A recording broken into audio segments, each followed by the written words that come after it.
Brought to you by WKTV, I'm Wayne Thomas. Thank you for joining our forum in search of paranormal possibilities. Please join our panel of guests as we put together some paranormal puzzle pieces. Tonight, attorney Ryan Maesen will be co-hosting. Thank you. Brian brings a lot to the table. He's got insights and experience, having worked with a psychic medium for several years, and also has been a ghost hunter on a variety of cases. We've worked cases together as a no-name team. But our special guest is Cryptozoologist Shetan Noir. Hi. Now, she has a ton of stuff that she's into, and we're going to get into that. I have two different descriptions of Shetan, depending on which one of her books I want to reference. Whether I'm referencing To Fight Fire with Fire, then my description would have been a modern-day belly dancing gypsy, I guess. But well, that's far in the past now. yeah, she told me she hasn't belly danced in 6 years. I was hoping to get some lessons because I used to have a lot more belly. I could have probably been a better dancer a few years ago. I don't think that's the objective of it, but that's fine. And then the other book is, read the title, please. Lake Monsters and Odd Creatures of the Great Lakes. One of my favorites, right. And so if I reference that book, I would say you're a walking X-file. Well, I do a lot of research and a lot of investigations, and might be an encyclopedia of creatures, but there's always more to learn. So yeah, I got to get my encyclopedia out when I talk to you. Cryptozoology, I had looked that one up. I wasn't exactly sure what we were talking about. Crypto meaning unsubstantiated.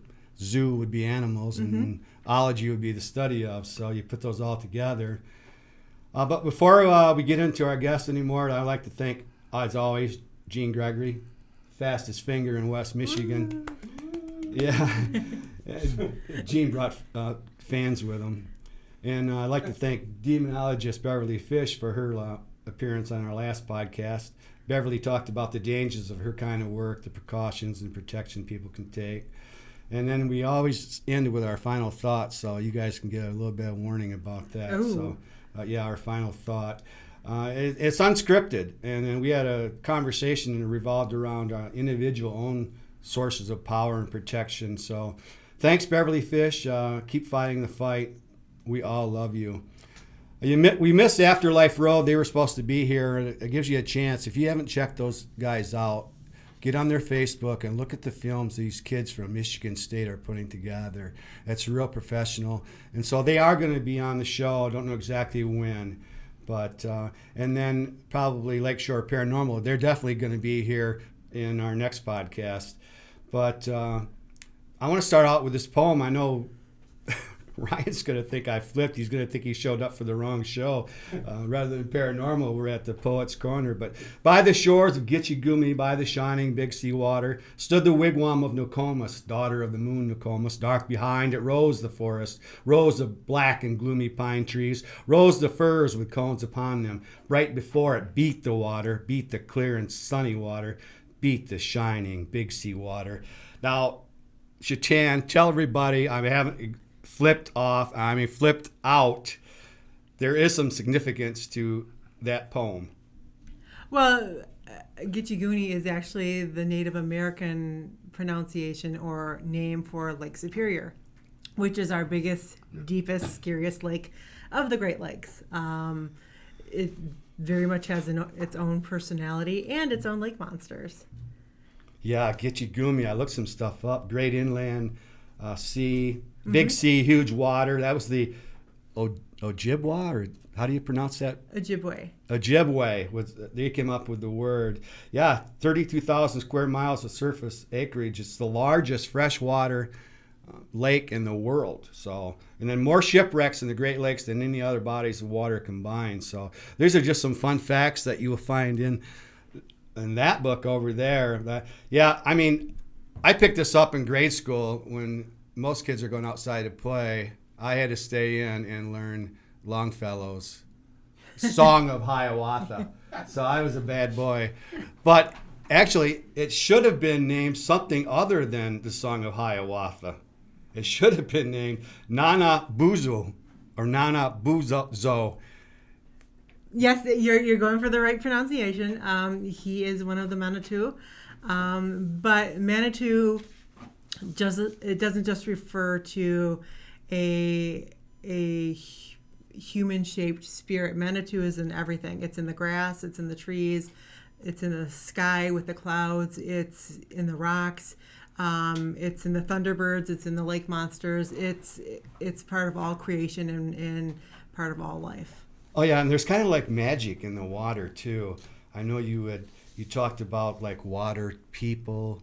The Lake Superior, especially when you're researching the Native American legends of the Great Lakes, you'll find that there is the Thunderbird who is they rejoice in his presence. He is part of the sky and part of the sun, and he goes forth and he battles on behalf of the people. Now, in Lake Superior, there is what they call the underwater panther or underwater lynx, and most people pronounce the name Mishabishu. But over the weekend, I learned from talking to some gentlemen who were teaching the Native American linguistics. That's not how it's pronounced. It's actually, the words are not pronounced how they're spelled. So it's actually Inabishu. And that refers to the underwater panther, who the Thunderbird battles every time there's a big storm, because the underwater panther and the underworld beings are trying to rise forth and come out of the lakes and take over, and they bring sickness and death with them. And the Thunderbird pushes them back into the water and keeps them there, and he restores the peace and the prosperity to the land. Now the water people, though, they're like dwarf type. There is I did find reference, which I have in my book, of a lake merman. Oh, yeah. There's a story from back in the day, yeah. Which was up the upper Lake Superior area, and he was a Manitou, but he was considered the god of the lakes, and he ruled over Inabishu and the other lake monsters, Carcagna, Onair, Gassendia. He ruled over them and over all of the lake sturgeons and anything that would tip over a canoe.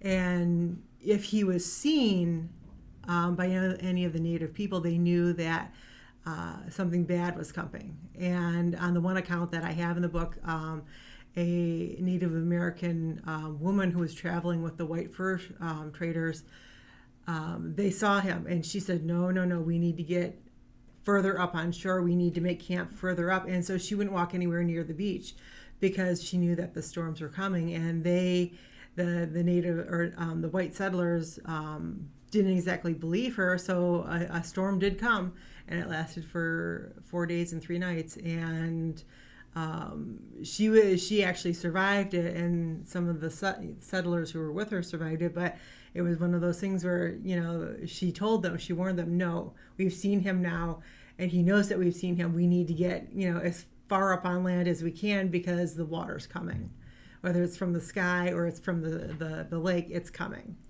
Yeah, it's an interesting topic. It's like you had a whole paragraph of all those long names that start with the M, and just a few letters change. Yeah, when you're one of the really interesting things that I found with reference to the underwater panther, Inabishu, from Lake Superior, every tribe, every settlement of Native Americans had a different. They were all talking about the same creature, right. But each one had a different pronunciation or spelling for his name. And they were all referring to the same creature, but it's how you pronounce a name like on the East Coast is totally Sure. different than how it might sound in Texas or Right. in New Orleans or upper Washington State or in Canada or Mexico. So when you have a population of people who move on to a different area, it's kind of like the game of telephone. The word kind of, changes in sound and where you enunciate different, letters and stuff like that. I was in California. I ordered a deluxe cheeseburger. And they says, what is that? I'm like, what? A deluxe? You don't know what a deluxe is? That's a French word out of Canada. So that's one of our words here that they don't necessarily use there. But yeah, we're rich in culture for the Native Indians. Yeah, we have when you're talking about the Great Lakes, it's not only the bodies of water, but you've also got the different states. You've got Michigan, Ohio, Indiana, Illinois, Wisconsin, Minnesota. That was the next one. You've got the provinces of Ontario that kind of rounds it out, and then it goes down into like the Pennsylvania area, which Lake Erie extends into, and borders even into New York. So that could also be considered, part of the Great Lakes. So it's quite a huge territory and landmass and water, bodies that the term Great Lakes actually covers. Yeah, and it was looked like you interviewed some people directly, and that must have been interesting to hear. Well, I wanted to get the truth of the matter. So every year on Facebook and the internet, a story pops up of a shark being spotted in the Great Lakes. And I hate to ruin anybody's fantasies.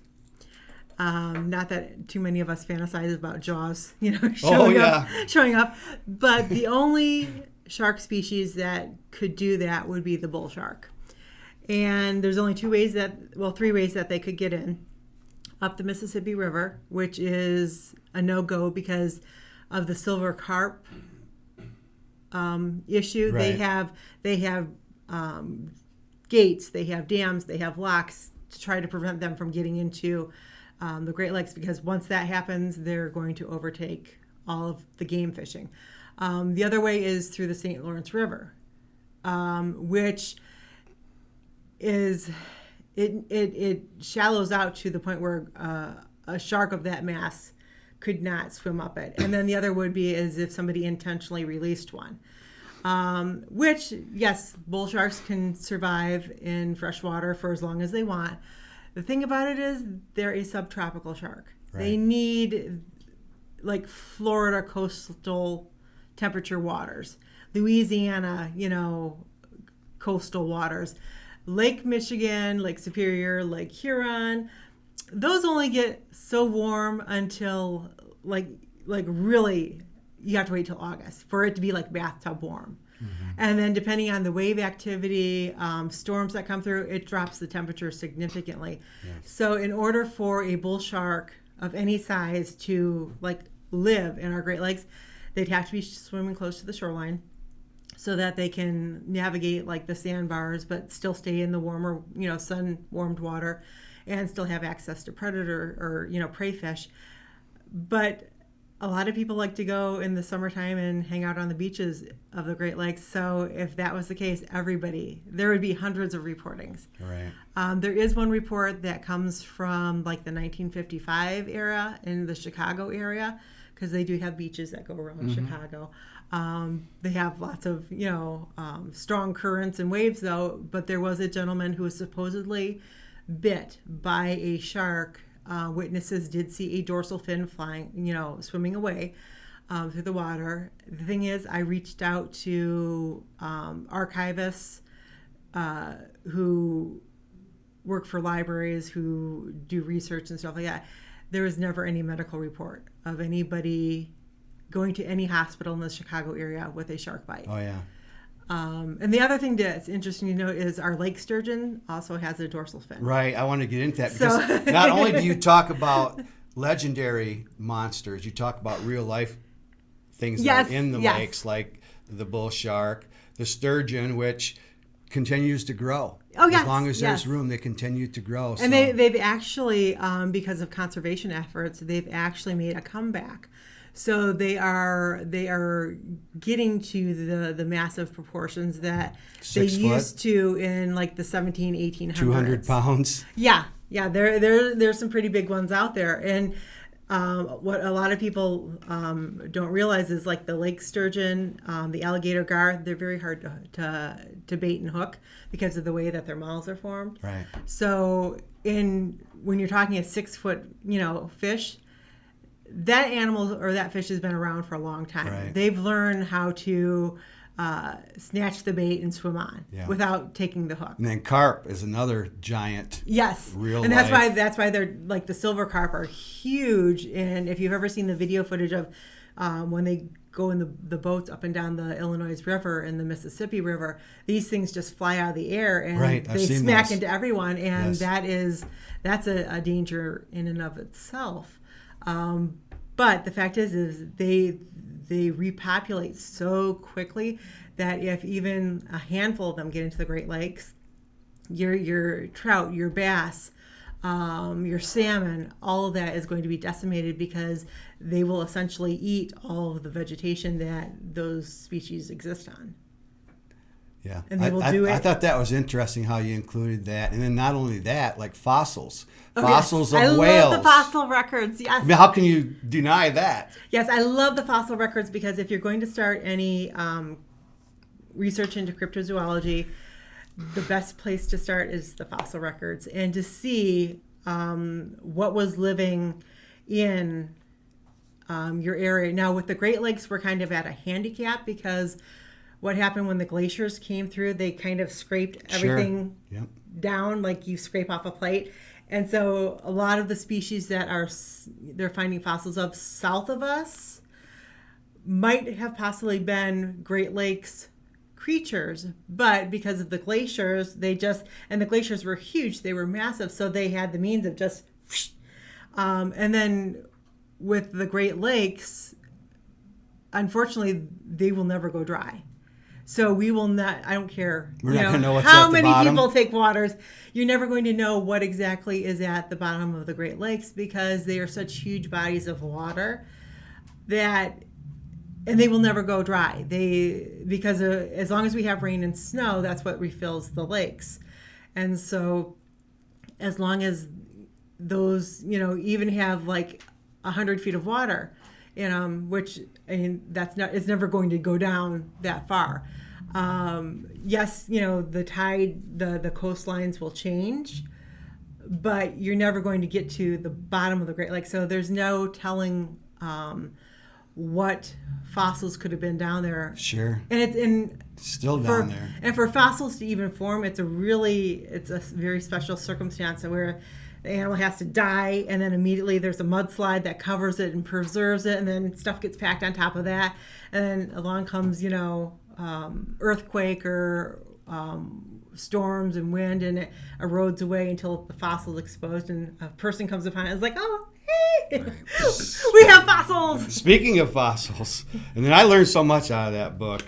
Speaking of fossils, the Petoskey stone is actually fossilized coral. And at one time, Michigan was by the equator. Yes. So you probably knew that, right? Yeah. No. See, that's what I Where- learned. You where should borrow this book, Ryan. Where the Great Lakes are now, they used to be down past Florida. Mm-hmm. And then as things, as land masses separated and rotated around the globe, they came north. And then the glaciers came and scraped all the good stuff down. Our famous Petoskey stone. Yes. Right? Fossilized coral. I never knew There that used until to I be- read your book. There used to be great inland seas. So there is the possibility that we had ichthyosauruses and plesiosaurs and stuff like that swimming in our Great Lakes. Unfortunately, we're never going to know because the fossils are so covered over with water, sand, algae, muck that they're lost to history. Speaking of, and then we had the bottomless lakes and the bottomless bogs in Michigan. Who knows what's at the bottom of those? Those are some interesting. I've heard of. My grandmother used to tell the story of actually a pond down the street from us, that a big gravel hauler went missing in it. And they were never able to retrieve it because it just sank down so far that it was lost. Yeah, it was easy to get a hold of these books. I messaged you and you told me how to get a hold of them. They came quickly, and I had time to read them both. And hopefully we'll get to talk about this one a little bit. Okay. But, there's so much that you've done. I could use this first sentence on my notes, and we could talk an hour. But we want Ryan to get in the conversation. Yeah, because he's been so quiet over here. I feel like we're neglecting him. Yeah, it's because the smart people, they just sit back and listen. Yeah, that's how it is. No, I was going to ask you, you're the head of the American Dog Man, the Michigan chapter? No, I am the Michigan lead investigator for the North American Dog Man Project.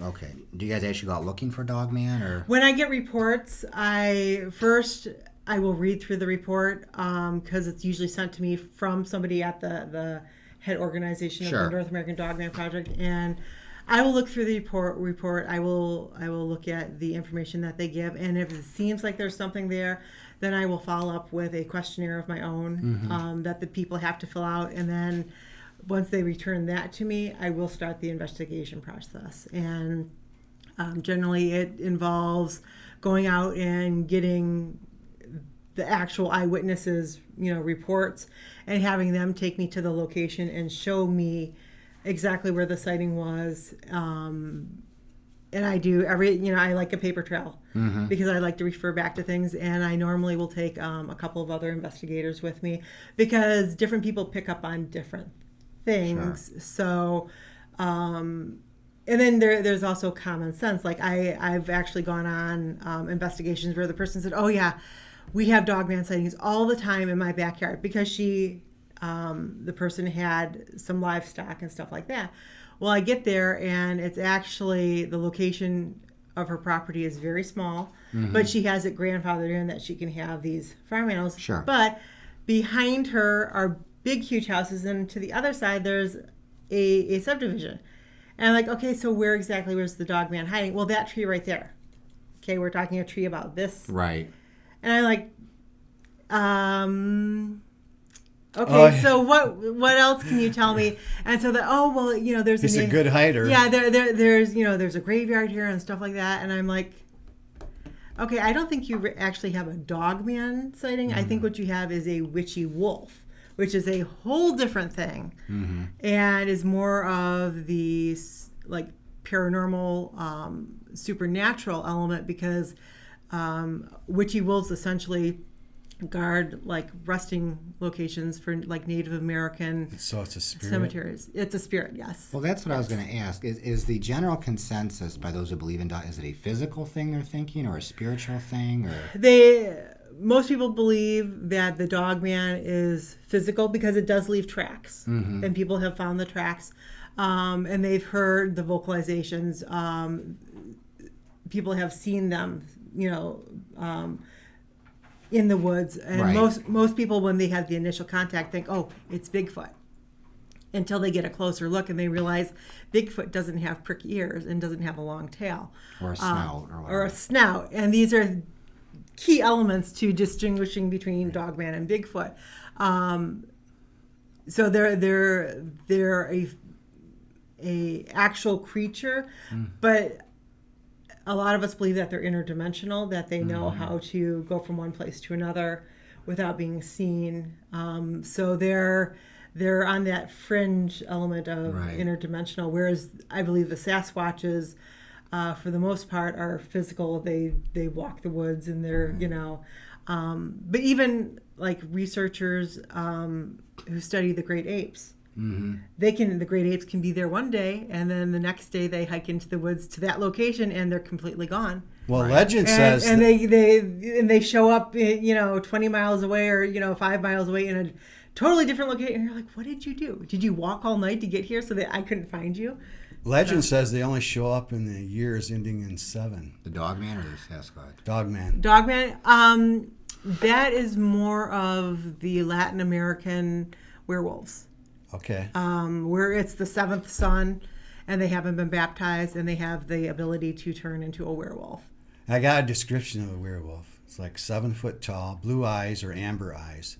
And they'll get on the roof and then they'll eat children. Well, I don't know about That's that. what I heard about the classic Dogman. Yeah, well, see, but there's a difference between Dogman and werewolves. Werewolves is actually a human being who takes on the form of an upright wolf, a werewolf.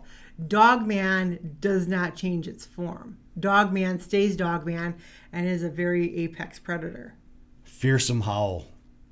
Yes. I haven't heard the Dogman howl, but I've heard coyotes, I've heard wolves, I've heard foxes. They're pretty scary at night when you listen to them. Yes, foxes have this wonderful habit of like making It's like a banshee. Yes. You think a woman's Actually, I being do ripped have. in half. I Yeah. have a story about. Oh my gosh. We have them by our house. Yeah, I have a generational family of foxes that like go around our house. They live on the property, but the one female has a habit of late at night she likes to screech. And so a couple of years ago, I was woken up out of a dead sleep because I kept on hearing like every 45 seconds this screech, and I'm like, what is that? And it kept on getting closer and closer to my house. And meanwhile, it's getting closer and closer to the time that I actually have to get up and let my dogs out and feed them and stuff like that. So the first dog to go out is my 160-pound Cane Corso Mastiff. And I'm thinking, if this is the Banshee, because most Banshees will ride on a horse, I'm like, you go for the horse, I'll go for the Banshee. One of us is going to get, to punch something. So me and the Cane Corso burst out my back door, and the foxes make this really skunky smell. So she must have startled the fox because it left the skunky smell, and then I could hear off into the woods across from the house her screaming at us, and I'm like, come back in the afternoon, I'll leave out a treat or something but don't do this in the middle of the night when you're going to scare us. Yeah, you wouldn't want those things following you home. I got another fun fact about the Dogman. There's more sightings of Dogman than there are of Bigfoot in Michigan. It's kind of a toss-up because most people, like I said, the initial sighting, they're not quite sure what they've seen, and you actually have to be able to stop and take stock of what you're seeing. So unless you're able to stop and, okay, does it have ears? Yeah. Well, we yes have or no, werewolves. does it have a tail? You're not expecting to run across that. So. Yeah. We do have things like that. But, I mean, to say that, Michigan's the 4th in the nation for Bigfoot sightings. So, play that. Ooh. Is this a Dogman howl? No, that's the fox. Oh. Just hit the play sign. You want me to do it? On the screen. All right. There you Yeah, go. the triangle. Yep. Yes. Hang on. Oh, my. Just doing one more. Hang on.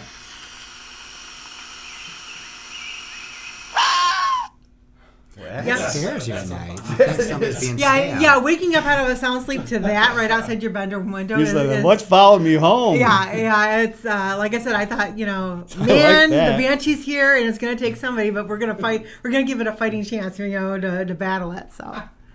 Wow, that's an interesting subject. And you like most people haven't seen my Cane Corso Mastiff. She's 160 pounds of sheer muscle.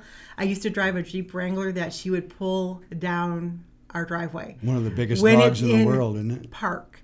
And she looks like a gargoyle. So she's not something that you want to play. Most people are like, nope, I'll go over on the other side of the street to walk down the street if they see me walking with her. Now I have a cute little 7-pound, miniature pincher because the Mastiff is, she's very lazy now. She just likes to stay home and go to sleep. I saw your other dog that you had when you did the podcast with Grass. Yeah, that's Tegan. That's my little 7-pound min pin. Right. She's a mama's girl, but she's a badass on the trail. Speaking of Grass, we want to send out prayers to Bill. Bill just had surgery yesterday, so yes. Hopefully he's doing good now.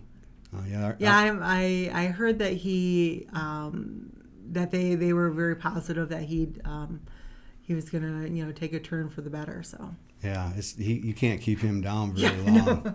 Right, yeah, I saw your podcast. Now, I wish we could get some pizzas delivered here. So they had that advantage there with those guys. You could take a break and have a pizza delivered.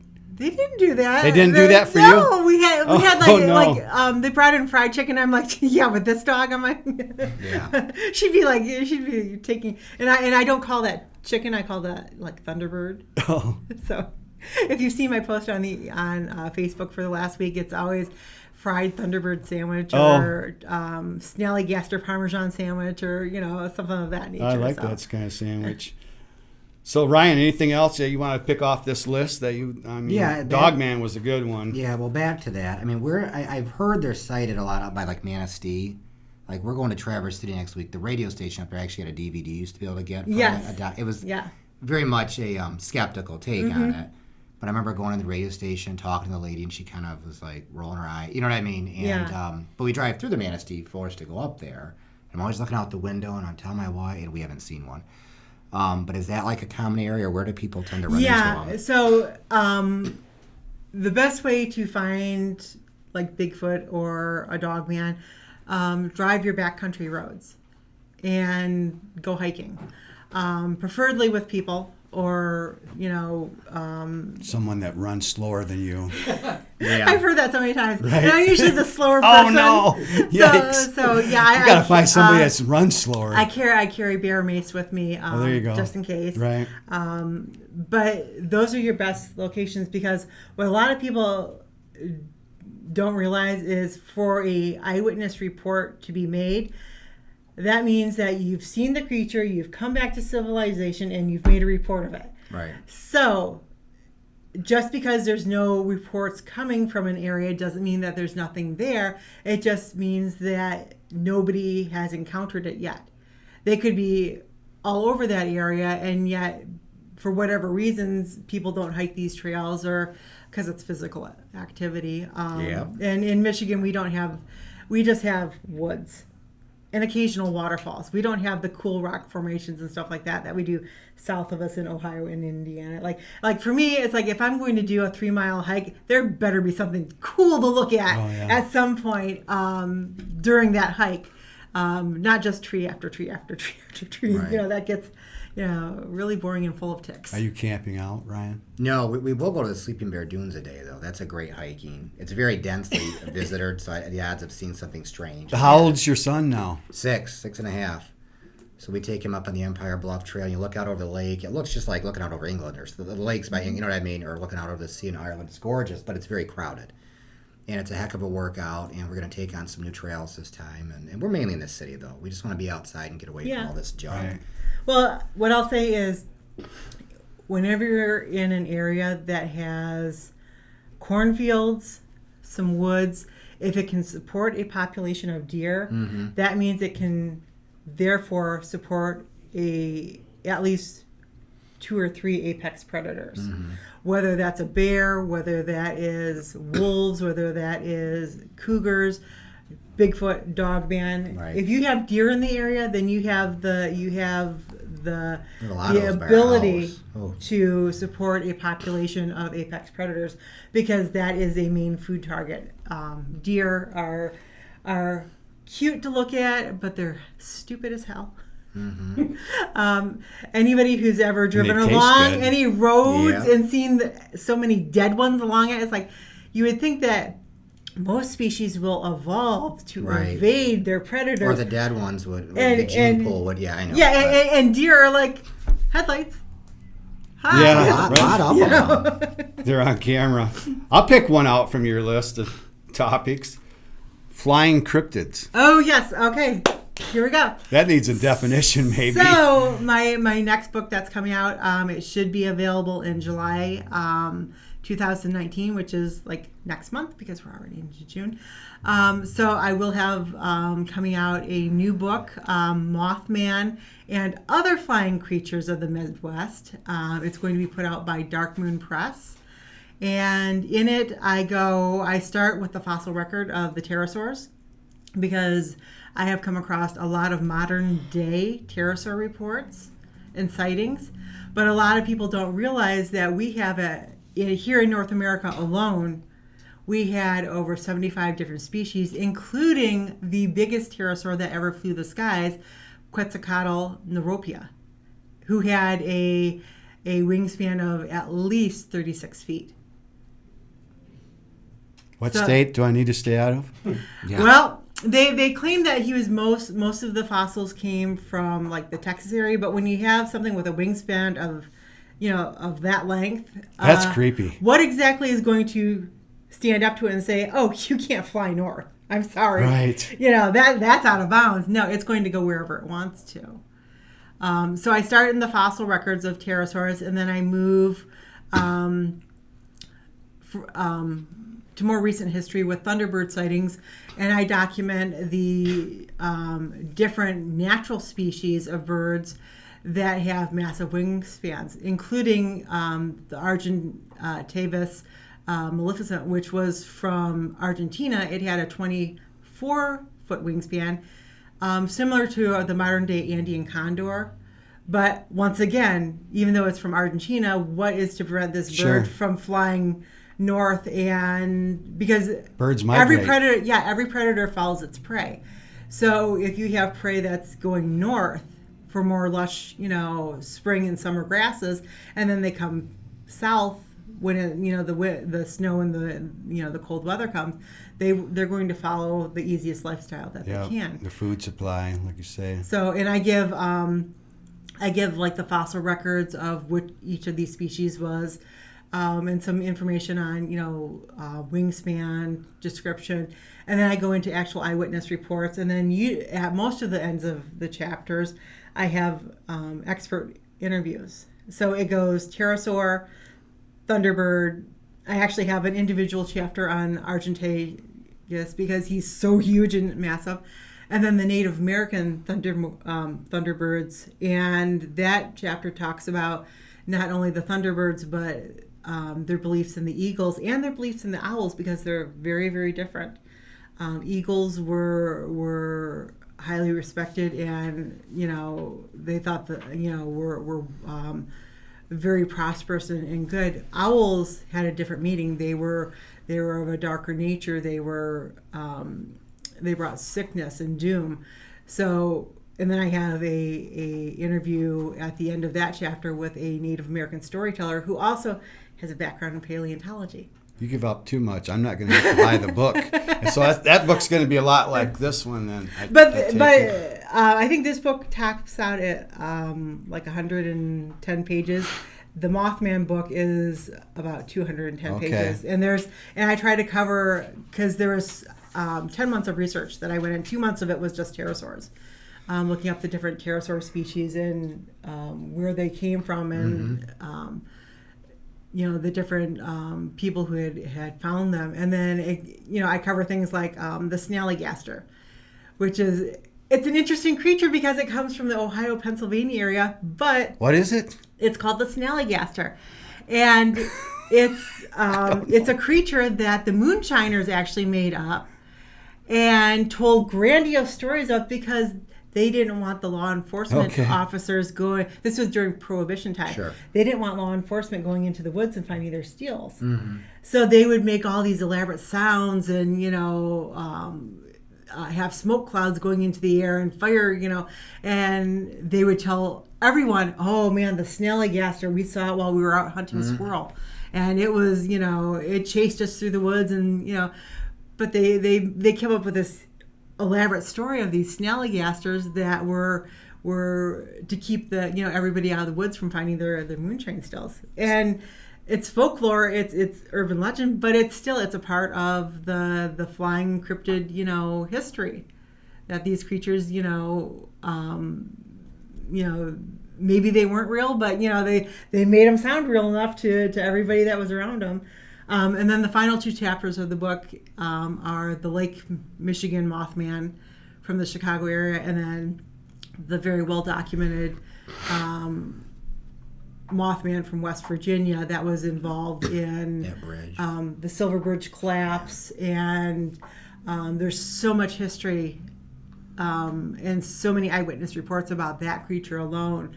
Not just in Point Pleasant Place, but all around the West Virginia, Pennsylvania, Ohio area, people were seeing a very similar creature. But back in that time, unless it made like the national newspapers, people, one state over didn't exactly know what you were citing. So there's some creatures that are very similar, like the gargoyle from Pennsylvania and Ohio. similar description of it, but they called it a gargoyle. The people in Point Pleasant Place, West Virginia, called it a Mothman. So could it be the same creature? It might. But gargoyle, I thought, was like a good thing, kind of a protector. When it's a stone, decoration on a building, yes. But when people are driving down the road, and I was at the Butler County Paranormal Convention presenting a couple months ago, and a gentleman came up to me and he said, "I'm so glad you talked about the gargoyle." And I said, "Oh, okay, thanks." He's like, "I've seen it." I'm like, "Wait, what? Now you've got my attention." On Ghostbusters. No. He saw it for real. And he said the thing that creeped him out the most was it was standing in these people's yard. And it was just before dusk, and he's driving past. He's like, "Man, that's the coolest Halloween decoration I've seen." Right. And he's like, "That's really cool." Until he's about parallel with it, and the head starts turning to watch him. Oh, jeez. And then as he's looking in his rearview mirror, he sees the wings flap up, and it's gone. Now, does it look like a gargoyle or like a Mothman? He said it was gray in color, and he thought it was statuary. That's the shade of it. That's the texture that it looked. He thought it was statuary, and he thought it was, like he said, that was the coolest, gargoyle decoration that he had ever seen. And then it was gone. And he actually, saw it, it was there. And then when he looked in his rearview mirror, it was gone. The next day he drove back and there was no statue there. How tall was it? Did you get an idea? He said it was about 7 foot. It sounds like that movie Jeepers Creepers. Remember that? Oh my gosh, yes. That thing I hated that thing. I hate those kind of movies. Every time, like I do lots of road trips because one of my other passions is doing weird travels and writing, articles about it. And so I do a lot of two-way, highway, because to get to most of these places, that's what you do, 2-lane highways to the middle of nowhere. And then you're like, "Oh, cool, snap. Okay, let's go investigate."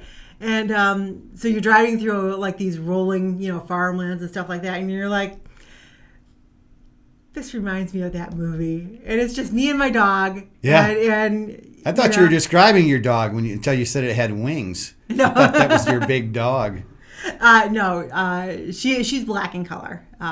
So she's definitely not that gargoyle. Yeah. You brought up hoaxes, talking about how the people running the still, and you talk about hoaxes in here. Yes. And how the waves can be deceiving, kind of like a mirage type of a thing. Well, you can any of the high bluffs along the lake shorelands, you can view the water for quite a distance. And if you actually watch the water, you will see swells. You will see areas where that there's a fish underneath of it because, bubbles have come up. Sure. Occasionally you'll see driftwood floating through it. So it can be quite deceiving to the mind's eye of what you're actually seeing. Now, nowadays, most people would say, "Oh, I know what that is. That's driftwood," or stuff like that. But going back 1700s, 1800s, when the first settlers were first coming into the Great Lakes areas, you have to remember that they came from England, they came from France, they came from over the ocean. So their expectations of what they saw in the ocean and what they knew to be in the oceans held true for the Great Lakes, because these were bodies of water that from one point of land that they were standing on could not see the other side. And traversing this, who knows what they're going to encounter. So any creatures, any seaweed, any logs or anything like that they encounter leaves quite a bit to the imagination. So, but not modern day stuff. There's been different reports of people building a floating plesiosaur, and then they tow it, out through the water, and people have a sighting, and they're like, "Oh my god!" Sturgeon's photo of Loch Ness, yeah. Yes, yeah. And the same could be because they have so many elaborate kites and stuff like that now. I've seen huge octopus ones that are 50 foot, that they do on in Lake by Holland, Michigan. They had that kite festival. So it's very, if you have somebody who has the know-how and the technology to create something, there's always going to be the opportunity for hoaxers to put the reports in, faked footage in. And as researchers, investigators, it's part of your job to kind of weed that out and not take everything as, oh my God, here it is, the actual proof. And, and it's like, okay. There's a timeline I need to look, does this look like it's photoshopped in? And it's a very trained eye to actually learn that, when something doesn't measure up quite correctly. And you're explaining to me there's a timeline, like Barnum and Bailey. So yes, when I'm doing investigations or research into writing my books, I tend to put more credit into older reports that are pre-P.T. Barnum era. Because anything after P.T. Barnum becomes a opportunity for a hoax, whether it's somebody from a local town that, let's say the town is not prospering very well. What can we do to get people in? Like the Minnesota Iceman, remember that thing? Like that type of stuff, yeah. Yeah, and so a lot of times what you would have, especially back in the late 1800s, early 1900s, is you would have, because newspapers were thirsty for anything out of the ordinary to publish about. So you would have somebody influence the editor of a paper to put in a report that a lake monster of this description was seen by, local traveler so-and-so in this lake. And it would gain circulation. And then all of a sudden you would have an influx of people coming in who wanted to spot, these unique, weird creatures that were being published about in that era's time, for the newspapers.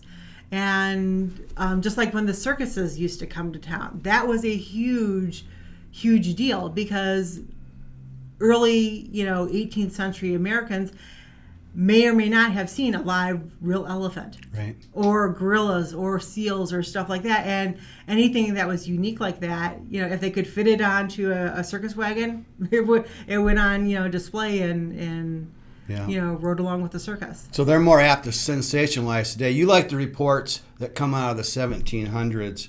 I want to talk about that cryptozoology and how that breaks down to unsubstantiated. And you talk about in your book, the people reporting were sheriffs, firemen, most of the time, doctors. What happened most of the time is in the 1700s and 1800s, if somebody had a lake monster sighting, it was generally scary enough to them that they thought it was of importance to everyone around them that they report it to the local sheriffs, which then meant they usually had to go in front of a judge and to make their eyewitness statement, because then it was documented, and then they would tell everybody in the town. So most people didn't want recognition. They didn't want that as their claim to fame. They didn't want that publicity or that attention. So most of the time, if they were making that report, they were generally afraid and worried about the lives and welfare of their neighbors, their family, their livestock, their way of life. And because back in that time period, it took a lot of effort to establish a town and to keep it established and keep it going. And as long as you were off of one of the trade routes or something like that, or a train route, your town blossomed. If your town was 10 miles away from the nearest train post or trader's post, then it died very quickly. So they wanted to make sure nothing affected their way of life. And if it could be killed, they wanted to go kill it, because that meant they eliminated the problem, and more people would actually come through their town and spend, money and buy goods or drop off goods, because it's supply and demand. If the supply, gets rerouted or doesn't come to your doorstep anymore, then you're essentially, within a couple of months, you're at, your darkest hour. These people were reputable. So, and these reports were all similar, anywhere from 30 foot long to 175 foot long. And they're like snake-like serpents. Yep. And dark in color, green, and monstrous different noises that they make.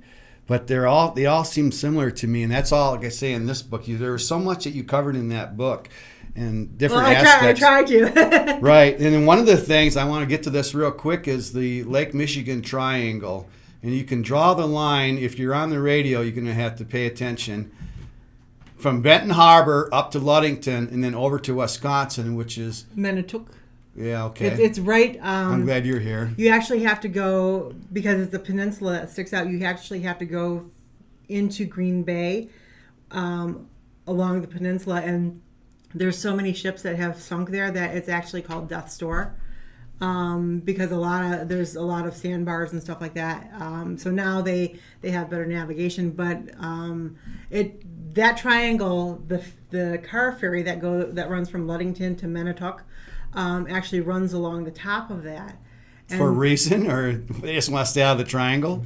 I think it's the closest point between both of the land masses that actually gets you from Lake Michigan onto the other side of Lake Michigan into Wisconsin. And then you can either go north to Minnesota or south to Illinois, or west into more. Okay, Wisconsin. and then connect the point from Wisconsin down to Benton Harbor. Down to Benton Harbor. And you do have a triangle. Right, and then you talked about. I'm pretty sure you talked about Flight 2501. Yes, which they. Now I'm not an expert yet on the Lake Triangle. I thought it was very interesting, so it did go into the book. But that, hopefully, I will be writing another book about that in the future, maybe a couple years out. It's really interesting because the Maritime Museum that's in South Haven actually has a very nice exhibit that is dedicated to that flight and it going missing. And it's interesting how much wasn't recovered. No wreckage ever found. Right. But they found 9 ships while they were looking for it. Yeah, so and that's another thing that's the Great Lakes are very they're very interesting, because if they don't want to give up what they took, they won't. Kind of like Lake Superior, they don't give up their dead. All the Great Lakes are like there's actually a ship that the Bessemer Marquette number 3 that went missing in Lake Erie. This was an all-metal ship, I believe 360 feet long and quite wide, a freighter that went missing, and it has never been found to this day. More shipwrecks. There's in actually the Great Lakes. There's actually so many. All the other bodies of water. Well, combined. there's actually. I read this in a book years ago, in my early 20s, and I still hold it true to this day. For if you were to take a horseshoe for every ship that sank, no matter what size, whether it was a rowboat, a canoe, a freighter, that sank in our Great Lakes, we've got 5 of them, you could shoe every horse in America. Oh. All 4 feet. That's not horse. That's how many. That's how many ships have sank. That's not horse ship you're talking. No. We talked about a lot. I know we didn't get to this book, but I think we're getting close, so I want to get into the final thought. Okay. And I'm going to start out because I'm the only one that's prepared for this. Oh, man. Final thought of mine is it has to do with authors like yourself that have more books coming out. And I would recommend, like I say, this one here, I love it. And this one we didn't get to talk about. Maybe you come back. I know. And we'll talk about that. I'm always available to come back. Okay. Or, but so other authors that talk about Michigan or local, Amber Rose Oh, Hammond. yes. I love Amber. She's awesome. And Todd Clemmings. Todd. I love Todd. You skipped to my main man because Todd's coming. We couldn't get to Amber Rose, but Todd's supposed to be coming in July. Exie Smith. I don't know if you've heard of her, but no, but I should add that to my list. She's really awesome. Diana Higgs Stampfler that just did the haunted lighthouses. Oh, yes. Helen Patskin. Oh, yes, I know Helen. Dan Asfar. Samantha E. Harris. I know who she is. She's been on TV a bunch, yeah. Gary Eberly from Grand Rapids. He was from Aquinas. Aquinas, right? You got I have it, that book. Yeah. Mark Jagger. I thought maybe you would know him. He's been around for a long time, and I don't think I've met him he did yet. some of the same stuff. Okay. Yeah, if he's still around, I don't know. But so that's my list, and that's my final thought: is it's to get out and support your local authors like yourself. You got more books coming out. Yep. And I would recommend them. I haven't read it, but if it's anything like these two, yeah, I would strongly recommend it. So that's my final thought. Either one of you prepared for a... Wow, you've mentioned all the ones that I would... Well, your final thought can promote. be anything that we talked about, maybe something we didn't bring up, like something that you want to drive home now for your final thought. Well, you can find, if you're interested in my books, go on Amazon and just look for my name, Shetan Noir, Shetan, and then Noir is Noir. You will find all of my books. Like I said, the Mothman book will be out in July.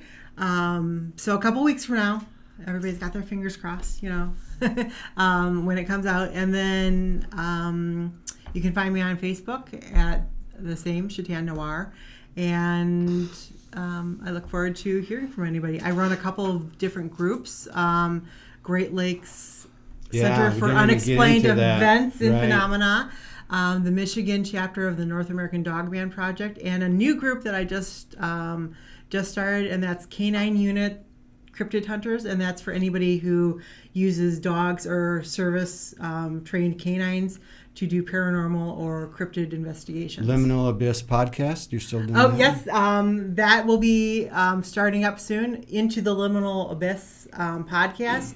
You can find it on Anchor for the Soul Paranormal Radio Network and also on YouTube. Excellent.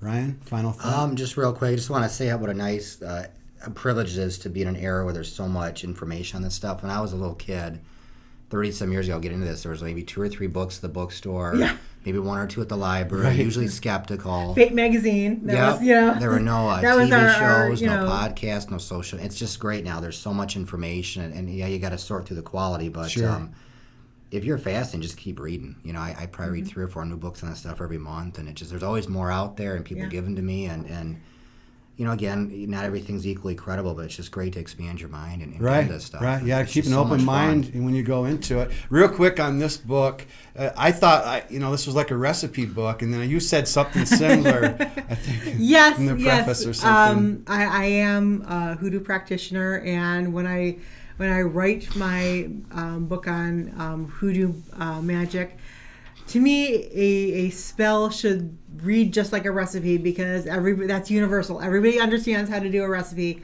So a spell should be the same way, and that's how I Are they all your own recipes, or are they handed down? Some of them were handed down? No, this is like my, if you follow my Facebook page, whenever I say that I'm doing R&D or I'm back to the blue board experimenting. Oh. That's usually in reference to a spell book that's coming out. Protection magic for home, self, and job. Mm-hmm. I mean, if you have a headache, you have a recipe in here for headaches? Or dreams, something on dreams, I think. I believe it's for dreams. nightmares. You're yes. right. Yes. I want to hit on some of these ingredients before we run out of time. I think we're close. Some of the common ingredients were garlic, holy water, sea salt, white sage, whiskey, rum, and vodka. I used to use those in some of my recipes. And some of the logical choices, white candles, rosemary, anointed oil, of course, holy water. But some of the strange choices that you had in here, I thought, graveyard dirt. But I went to my grandfather's ghost hunter. I went to his grave and got graveyard dirt, but I didn't tell anybody about it. And I used it put it in my smudging pot. So that was interesting. Several drops of your own blood. I had used somebody else's blood if I could. Well, that is for like if you're protecting your. What are you looking at me? You got any extra blood, Gene? Come on, I'm thinking Gene might have some that you can lend. First urine of the day. That is a old school one that a lot of hoodoo practitioners talk about, and that is basically it's just putting your personal effects on the location, whether it's your business, your home. It's claiming it just like a dog would claim, like, this tree is mine, and scent marks or marks its territory. That's what you're doing with that. Right. Yeah, I get that. And then you have prayers in here, protection prayers of Saint Michael, the Archangel. You have something on exorcisms. Do you perform exorcism? And that's the last question. No, I don't do exorcisms, but I do have it in here how you do house blessings. There's several different methods.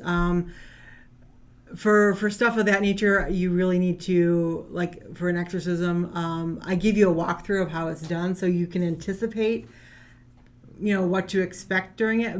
But somebody, a demonologist or a shaman or a priest, needs to do the exorcism because you're really battling with something that's quite strong. Sure. If it has to go to that point that you need the exorcism to drive something out, then generally you need somebody who is very invested in their faith to stand forth and drive something out. I think on this podcast we've put together several pieces of the paranormal puzzle because you're into several different Yes. things. I mean, like I say, we could have spent an hour on just the first sentence of my outline, but we got into a lot of it, and I appreciate you being here. Ryan, I knew you would add to the conversation, and you're going to come back. I'm sure, yeah. Whenever you we'll can talk about make that, it. Yeah. Keep me posted. Okay, so look forward to Lakeshore Paranormal coming in and a bunch of other stuff coming up. So just stay tuned and peace out. Bye. Thank you.